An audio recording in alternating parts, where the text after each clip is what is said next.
Sir నమస్తే అండి. నమస్తే. నందూస్ వరల్డ్‌లో పెద్ద స్కామ్ జరిగింది. మొన్నటి వరకు మేబీ 1,00,00,000, 2,00,00,000 అన్నారు కానీ ఇప్పుడు ఆ నంబర్ అయితే పెరిగిపోతోంది. కోట్లలో వీళ్ళు డబ్బులు వసూలు చేశారు. అండ్ వాళ్ళ పిల్లల ఫంక్షన్ ఏదైతే పంచెల ఫంక్షన్ చేశారో దానికి ఫంక్షన్ వీళ్ళది, బిల్లు వాళ్ళది అంటూ కూడా కొన్ని ఆధారాలతో పాటు ఎక్కడెక్కడ పే చేశారో ఆ బాధితులు బయటకు వచ్చి మాట్లాడుతున్నారు. ఒక లాయర్ త్రూ మాట్లాడించారు తప్ప ఇప్పటి వరకు వాళ్ళు నోరు మెదపలేదు. అది ఇంకా అనుమానాలకి తావిస్తోంది. అసలు ఏం జరిగే అవకాశాలు ఉన్నాయంటారు?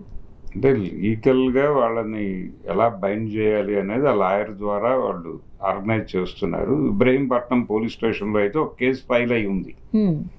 ఆ ఫైల్ చేసినటువంటి వ్యక్తి కూడా వీళ్ళతో లండన్లోనే భంగపాటుకి గురయ్యాడు. అంటే ఆయన టూరిస్ట్ వీసా మీద అక్కడ ఉంటున్నాడు. దాన్ని రెగ్యులరైజ్ చేయటం కోసం వీళ్ళని అప్రోచ్ అయ్యాడు. వీళ్ళు కొంత డబ్బులు తీసుకున్నారు, ఆ పని అవ్వలేదు, ఆయన వెనక్కి వచ్చేసాడు. వెనక్కి వచ్చేసి ఇబ్రహీంపట్నంలో కేసు పెట్టడానికి కారణం ఏంటంటే ఈ జాగర్లమూడి మధుకర్ అనే ఆయన ఫాదర్ అక్కడ ఉంటాడు కాబట్టి వాళ్ళకి బిజినెస్ ఉంది అనేది ఇతనికి అర్థమైంది అక్కడికి వెళ్ళిన తర్వాత. అందుకని ఆయన్ని కూడా అప్రోచ్ అయ్యాడు. ఆయన కూడా ప్రాపర్ రిప్లై ఇవ్వలేదు. దాంతో అక్కడ స్టేషన్లో కంప్లైంట్ లాంచ్ చేశాడు. అంటే 20 లక్షలు అంటే 18 నుంచి 20 లక్షల మధ్య వసూలు చేశారు ఒక్కొక్కళ్ళ దగ్గర అనేది వినిపిస్తున్న మాట. ఈ నెంబర్ 20 అనుకుంటే అది మ్యాక్సిమం ఒక 4 కోట్లు అవుతుంది. ఈ 4 కోట్ల కోసం వాళ్ళు తమ ఇమేజ్ని పణంగా పెడతారా అనే ఒక ప్రశ్న ఇప్పుడు వారి అభిమానులు మాట్లాడుతున్నారు. అందుకని ఈ స్కామ్ అని చెప్పి వాళ్ళ మీద బురద చల్లటం అనేది సరైంది కాదు అని చెప్పి వాళ్ళు పెడుతున్న వీడియోస్ కింద కామెంట్స్లోకి వచ్చి చాలామంది వాళ్ళ పట్ల ఇష్టం ఉన్న వాళ్ళు సమర్థిస్తున్నారు. అంటే అదేదో స్కామ్ అంటే కనీసం ఒక 100 కోట్లు చేస్తే మాట్లాడుకోవచ్చు, మరి 4-5 కోట్లకు కూడా స్కామ్ అని మాట్లాడేస్తారా అని కొంతమంది జడ్జిమెంట్లు ఇస్తున్నారు. కానీ పోగొట్టు ఉన్నవాడికి 10 రూపాయలైనా డబ్బులే. సరే, కొంతమంది 18 లక్షలు 20 లక్షల వరకు పే చేశారంట. అదేనండి, 18 నుంచి 20 మధ్యలో సమర్పించుకోవడం జరిగింది. ఆ నెంబర్ 20 అని మాత్రమే చెప్తున్నారు. 20 మంది 20 లక్షలు సమర్పించుకుంటే అక్కడ మ్యాక్సిమం 5 కోట్ల లోపే చేరుతుంది. అందుకని అది పెద్ద అమౌంటా అని క్వశ్చన్ చేస్తున్నారు. అదొక స్కామ్ అంటే కనీసం 100 కోట్లు ఉండద్దా, లేకపోతే ఆ మాటకు విలువే ఉంటుంది, ఎలా పడితే అలా పదాలు వాడకండి అన్న లెవెల్లో వీళ్ళే ఎవరితోనన్నా మాట్లాడిస్తూ ఉండవచ్చు వీళ్ళ శ్రేయోభిలాషుల పేరుతో.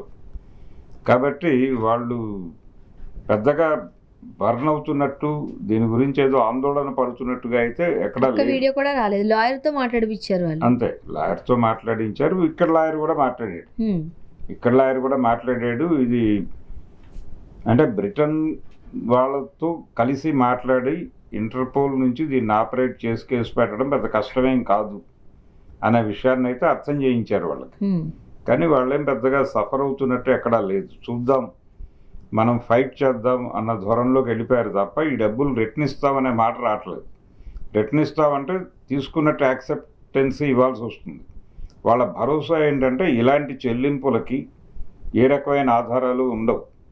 వాళ్ళు డిజిటల్గా కూడా తీసుకోరు ఇలాంటి డబ్బులు, కేవలం నగదుగా మాత్రమే తీసుకుంటారు. వీళ్ళు వెళ్ళి డిపాజిట్ చేసుకుంటారు తమ అకౌంట్లో, అంతే తప్ప వాళ్ళని డిపాజిట్ చేయమన్నారు. డిపాజిట్ వాళ్ళని చేయమంటే వీళ్ళు ఇరుక్కుంటారు. అందుకని ఆ కేర్ డెఫినెట్గా తీసుకుని ఉంటారు వీళ్ళు. ఎందుకంటే ఇది ఓపెన్గానే లైజానింగ్ కోసం వాడుతున్న డబ్బులు. లైజానింగ్ కోసం వాడుతున్న డబ్బుల్ని లంచంగా తీసుకునేటప్పుడు ఎవరు కూడా దానికి ఏదో విట్నెస్ ఉండాలని కోరుకోరు. అందుకని వాళ్ళు లిక్విడ్ క్యాషే తీసుకుని ఉంటారు అందరి దగ్గర. ఏది ఆ ఇంగ్లాండ్లో వీళ్ళని అప్రోచ్ అయ్యి ఇచ్చిన డబ్బులు కూడా అలాగే వెళ్ళి ఉంటాయి. అంత మించి ఆన్లైన్ ట్రాన్సాక్షన్లు లేవు, విట్నెస్ లేదు వాళ్ళ దగ్గర. అండ్ మరీ ముఖ్యంగా వీళ్ళు ఫంక్షన్ చేసినప్పుడు డైరెక్ట్గా వీళ్ళు ఎవరికైతే ఫర్ ఎగ్జాంపుల్ ఫుడ్ దగ్గర ఉందో వాళ్ళకి మనీ పే చేయించడం, వీళ్ళ కాస్ట్యూమ్స్ ఏవైతే ఉన్నాయో వాళ్ళకి వీళ్ళ త్రూ మనీ పే చేయించడం. అప్పుడు డైరెక్ట్గా వీళ్ళకి వేసినట్టు కాదు కదా. వీళ్ళకి వేసినట్టు కాదు, వీళ్ళకి ఇచ్చినట్టు కాదు. ఒకవేళ ఇచ్చినా కానీ ఆ ఫంక్షన్లో ఏదో బహుమతిగా ఇచ్చినట్టుగా రికార్డ్ అవుతుంది. అలా జాగ్రత్తలు తీసుకున్నారు అనేది వినపడుతోంది. అది మాత్రమే కాదు, జనరల్గా ఇలాంటి యాక్టివిటీస్ చేసేవారు ఎవరు కూడా ఆన్లైన్ ట్రాన్సాక్షన్స్ని లేదు విట్నెస్ ఇచ్చే చెక్కులు ఇలాంటివి ఇచ్చుకోవడం లాంటి పిచ్చి పనులు అయితే చేయరు. వీళ్ళు కూడా చాలా ప్రొఫెషనల్గానే వ్యవహరించారు అందులో. కాకపోతే ఇప్పుడు వీళ్ళ దగ్గర ఉన్నటువంటి ఆయుధం అదే.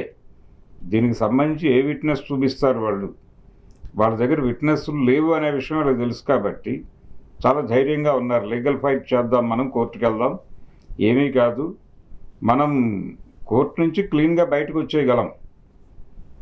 అవతల వాడికి మన మీద ఏదైతే ఎలిగేషన్ చేస్తున్నారో దాన్ని నిరూపించుకునేటువంటి సరుకు లేదు వాళ్ళ దగ్గర. అందుకని మనం ధైర్యంగానే ఉండొచ్చు అన్నట్టుగా ఉంది వాళ్ళ ప్రవర్తన. కానీ నెమ్మదిగా తవ్వుతున్నారు. ఎక్కడో చోట ఒక కమిట్మెంట్ డైలాగ్ కోసం చూస్తున్నారు. ఆ కమిట్మెంట్ డైలాగ్ ఓన్లీ గొడవ చేయకుండా మనం ఏదో ఒకటి చూద్దాం అని కూడా ఎందుకు మాట్లాడట్లేదు అంటే వాళ్ళు ఆ మాట లీడ్ తీసుకుని మీరు చేసుంటారేమో అని అంటారేమో అని. అందుకని వాళ్ళు అసలు ఎక్కడ ఏ రకమైన కమిట్మెంట్ ఇస్తున్నట్టుగా కానీ లేదు, ఈ స్కామ్ గురించి మేము చూసాము, మేము అడ్మిట్ చేస్తున్నాము అనే ఒపీనియన్ కూడా ఇవ్వట్లేదు. అండ్ మరీ ముఖ్యంగా మొన్నటి వరకు పుచ్చిపోయిన యాపిల్స్ అంటూ, లేదు అని అంటే మన వెనకాల మాట్లాడుకునే వాళ్ళు పనికి మాలిన వాళ్ళు అంటూ కొన్ని వీడియోస్ చేసి పెట్టారు. అవును, ఇండైరెక్ట్గా వాళ్ళు ఇండైరెక్ట్గా మాట్లాడుతూ ఎవరైతే బాధితులు ఉన్నారో వాళ్ళు ఇండైరెక్ట్గా మాట్లాడుతున్నారు అన్నట్టు ప్రొజెక్ట్ చేశారు. అది కూడా చాలామంది ఆ వీడియోస్ని రీపబ్లిష్ చేస్తూ టెలికాస్ట్ చేస్తూ చూపిస్తూ కూడా కొన్ని వీడియోస్ వచ్చాయి. సో దాంతో మేబీ ఇప్పుడు మాట్లాడడం కరెక్ట్ కాదనుకున్నారో లేకపోతే లాయర్ సజెషనో తెలియదు కానీ సైలెంట్గా అయితే కనిపిస్తున్నారు. అంటే వాళ్ళు దీన్ని ఏదో సెటిల్ చేసుకోవాలి అని అయితే ఆలోచనలో లేదు, కంటెస్ట్ చేయాలనుకుంటున్నారు. ఇప్పుడు బాధితులు ఇంతమంది బయటకు వచ్చారు, మేము ఇంత ఇచ్చామని బాధపడుతున్నారు. ఆడియోస్ ఉన్నాయి చాలా మంది దగ్గర, పబ్లిక్ డొమైన్లోనే ఉన్నాయి అవి. ఇంకేం చేయలేమంటారా? ఇచ్చారు కాబట్టి ఇంక మోసపోవాల్సిందే. లేదు అంటే మీరు ఇచ్చినట్టుగా ప్రూఫ్ ఏమిటి అని అడుగుతుంది కోర్టు. అంటే వాళ్ళు ఏదో అడిగారు అని చూపించిన ఆడియోలో ఫేక్ అని చెప్పి వాళ్ళు కంటెస్ట్ చేయొచ్చు.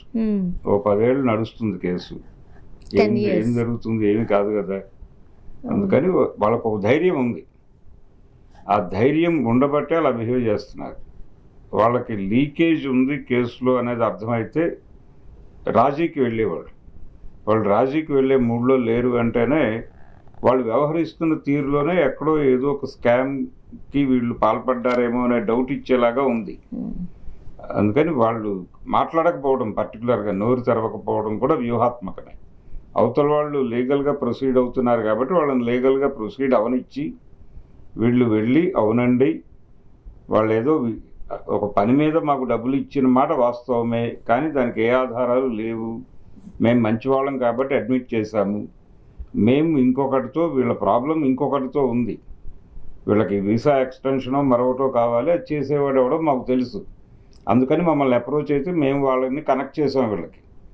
వీళ్ళు వాళ్ళెవరికో ఆ లింకుల్లో ఉన్న వాళ్ళకి డబ్బులు పే చేసుకున్నారు లంచంగా మాత్రమే, లంచానికి రసీదులు ఉండవు.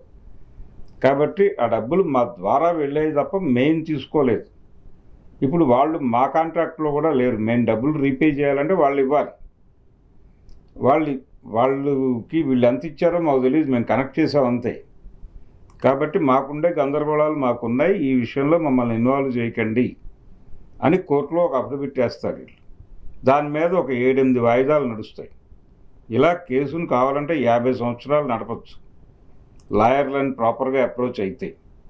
కనుక వాళ్ళు చాలా ధైర్యంగా ఉన్నారు. వాళ్ళకి ఈ ఫ్రేమ్ అంతా అర్థమైనట్టుంది. ఈ ఫ్రేమ్ అర్థమై ఉండటం చేత వాళ్ళు చాలా కాన్ఫిడెంట్గా ఉన్నారు. బాధితులు కంగారు పడుతున్నారు కానీ వాళ్ళల్లో ఆ వర్రీ నేచర్ ఎక్కడ కనబట్టలేదు. వీ కెన్ హ్యాండిల్ అనే కాన్ఫిడెన్స్ కనిపిస్తోంది. ఆ కాన్ఫిడెన్స్ బ్రేక్ అయితే తప్ప వాళ్ళు బయటకు రారు. అప్పటి వరకు వాళ్ళు ఏం చేసినా వాళ్ళు ప్రపంచాన్ని రెడిక్యూల్ చేస్తూ వీడియోలు చేస్తారు. అంటే ఏం చేయటానికైనా అంటే ఒక క్రైమ్ చేయటానికి ఉత్సాహపడేవాడు ఉండటం మాత్రమే కాదు, ఆ క్రైమ్ తెలియని అమాయకులు కూడా ఉండాలి సమాజంలో.